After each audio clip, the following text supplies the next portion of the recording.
Imagine waking up to a sticky note on your mailbox. Not even a proper letter, just taped there like some passive-aggressive reminder from a nosy neighbor, demanding you fix a flood you didn't cause, on land you own, but now covered in someone else's dream homes. That's how it started for Alex Rivera, a quiet landscaper who'd inherited 30 acres of pristine woodland in suburban Virginia, only to find the Evergreen Meadows HOA had turned it into their personal playground without so much as a "may we." And the ringleader? None other than Marge Kensington, the HOA queen bee whose idea of community spirit was enforcing rules that made North Korea look laid back. Alex had always kept to himself in his modest cabin on the edge of the property, the kind of place where the only drama was squirrels fighting over acorns. The neighborhood, Evergreen Meadows, was one of those gated enclaves where every lawn was manicured to perfection, and God help you if your mailbox wasn't regulation beige. But Alex's land was outside the HOA's grasp, or so he thought. He'd heard the rumors, whispers at the local hardware store about how Marge ruled with an iron fist wrapped in a velvet glove of community standards. Folks said she once fined a family $500 for planting tulips that were too vibrant, claiming they disrupted the aesthetic harmony. Alex chuckled at those stories, figuring as long as he stayed off their radar, he'd be fine. But that taped letter? It was like a grenade lobbed into his peaceful life. The note was on embossed stationery, complete with a shiny emblem that screamed official, but felt more like a kid's craft project. Dear adjacent property owner. It read in that fopolite tone that drips with condescension. The Evergreen Meadows Homeowners Association has noted severe flooding in our newly expanded luxury enclave, directly attributable to your negligent land management and inadequate drainage. Immediate remediation is required, or legal action will ensue to protect our residents' investments. Alex stared at it, coffee mug frozen halfway to his lips. Flooding? On his land?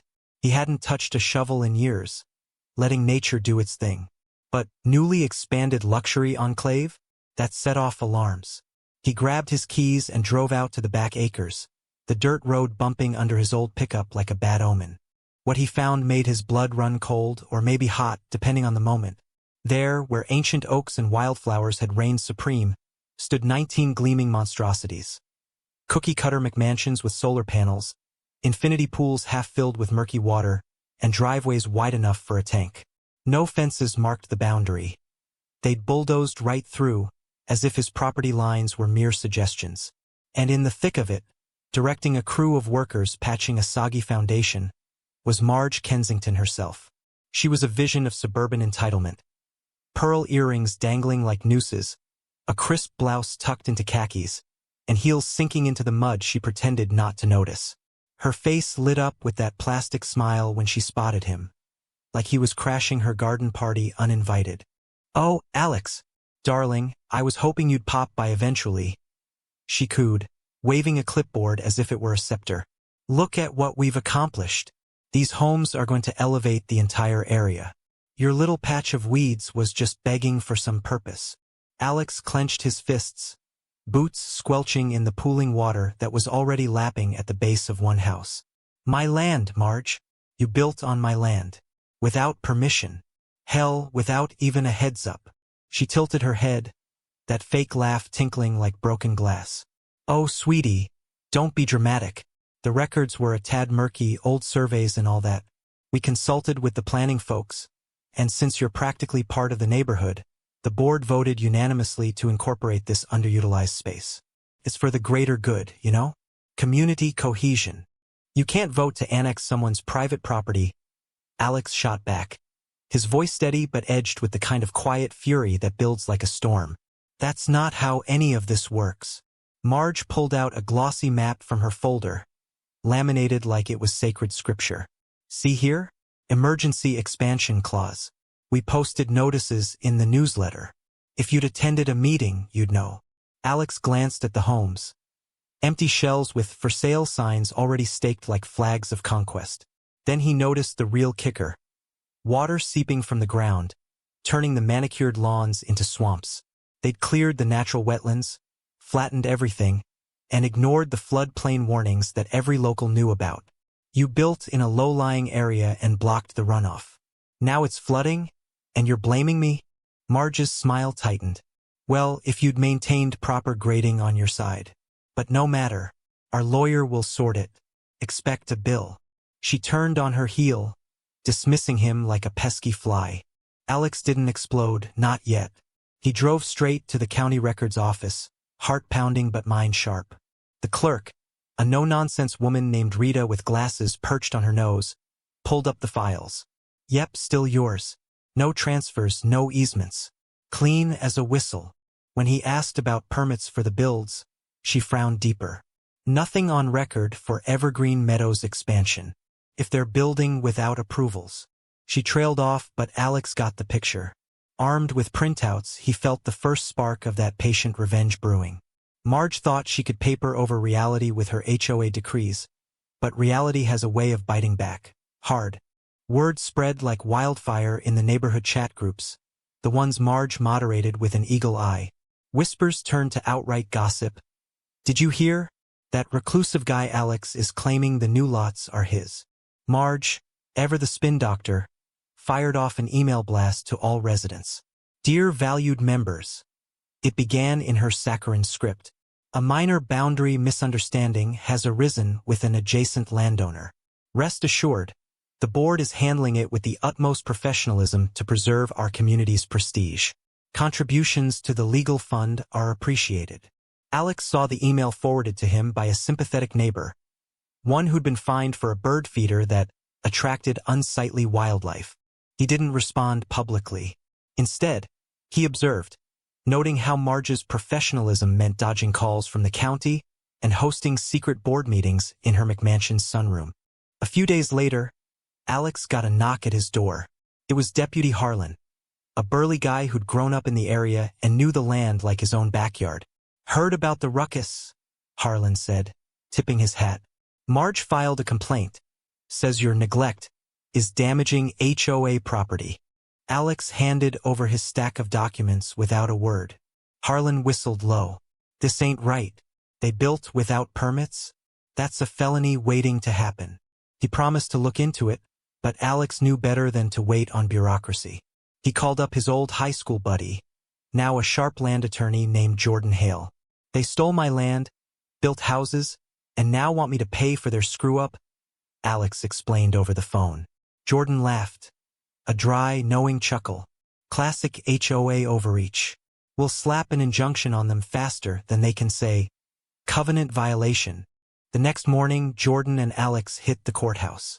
Jordan, in a tailored suit that screamed, "Don't mess with me," filed papers while Alex watched the clerk's eyes widen at the evidence. By afternoon, they had a temporary restraining order halting any sales or occupations. But Marge wasn't one to back down. She organized a community rally in the HOA clubhouse, complete with finger sandwiches and agenda packets. Alex snuck in the back, blending with the crowd of curious homeowners. Marge stood at the podium, voice quivering with feigned indignation. This is an attack on our way of life. That man, Alex Rivera, has let his land go to waste for years. We're just trying to beautify it, and now he's throwing tantrums about drainage? We must stand united against such selfishness.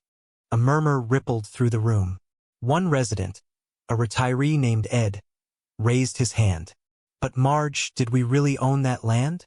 I mean, legally? Her eyes flashed, but she smoothed it with a smile. Ed, dear, the board vetted everything. It's all above board. Pun intended. Laughter tittered, but Alex caught the nervous glances. As the meeting wrapped, he approached Ed quietly outside. Check the county records yourself. It's all public. Ed nodded, eyes thoughtful. That night, the rumors shifted. More questions, fewer cheers for Marge. Alex smiled to himself. The cracks were showing in her facade. Things escalated when Alex spotted activity on his land again. Realtors showing houses, balloons bobbing like mocking jesters. He and Jordan raced over, injunction in hand. Marge was there, schmoozing a young couple. This one's a gem, smart home features. Views for days. Jordan interrupted, voice like thunder. Stop right there. This is trespassing. These homes are on stolen land, built illegally. Marge whirled, face reddening. How dare you? This is private property. Jordan held up the court order. No, Marge, it's Alex's property. And you're defrauding people. The couple fled, and Marge sputtered, "You'll regret this. The board has connections." But her voice cracked, the smugness slipping like mud under her heels. Alex dug deeper, uncovering emails through a public records request, Marge's digital trail of deceit. One gem: proceed with construction. The owner won't notice till it's too late. Use the old contractor's name. He's passed, so no complaints. Forgery, fraud, all laid bare. He handed it to the DA's office, where prosecutor Lena Voss took one look and said, "This is a gold mine. Grand larceny, conspiracy, the works." Marge's world started unraveling. Residents demanding audits, her board members jumping ship with excuses like, "I was misled." One even whispered to Alex, "She pushed us," said it was foolproof. Alex just nodded, patience paying off. The tension built like a pressure cooker. Marge doubled down, sending Alex a cease and desist letter claiming slander for spreading falsehoods. Jordan laughed it off in court, countersuing for defamation. At the hearing, Marge testified with theatrical flair, "I've dedicated my life to this community. How could anyone accuse me of wrongdoing?" The judge, unimpressed, peered at the evidence. "Mrs. Kensington, your dedication includes forging documents and building without permits." Bail denied. Marge's face crumpled, that lopsided grimace of a queen dethroned, hilarious in its absurdity if not for the lives she'd upended. Arrests followed. Marge in cuffs, protesting, "This is outrageous. I'm a pillar of society," as neighbors gawked from lawns she'd once policed. The DA revealed diverted dues funding the scheme, enraging residents who sued en masse. Alex watched the demolitions begin, bulldozers crunching those gaudy facades, water gushing from ruptured pipes like ironic tears. One house sank comically into the mud, a perfect metaphor for Marge's empire. The county seized assets, auctioning off her prized clubhouse furnishings. Alex filed for restitution, securing funds to restore his land to wilderness.